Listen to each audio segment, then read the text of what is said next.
Глава Коми призвал жителей республики присоединиться к онлайн-акции «Свеча памяти». Она проводится ежегодно по всей стране накануне Национального дня памяти и скорби, который отмечается 22 июня.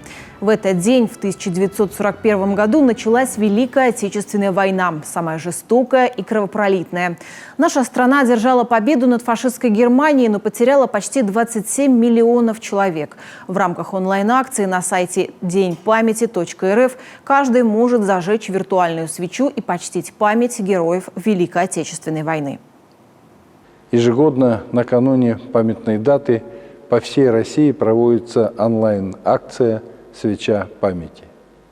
На сайте деньпамяти.рф каждый может зажечь виртуальную свечу и почтить память героев Великой Отечественной войны. Участником акции «Свеча памяти» может стать каждый.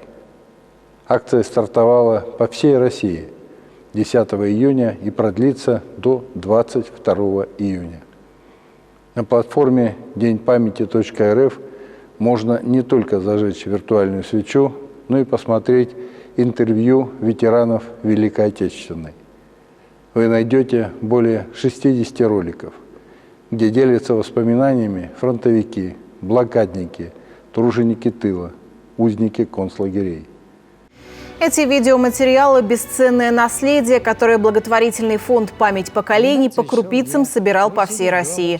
Мы остаемся в неоплатном долгу перед нашими дедами и прадедами, участниками Великой Отечественной войны. Прямо на сайте можно сделать пожертвование. Все собранные средства благотворительный фонд «Память поколений» направит на медицинскую помощь ветеранам. В прошлом году участники акции «Свеча памяти» зажгли 537 116 виртуальных свечей и пожертвовали около 1,5 миллиона рублей.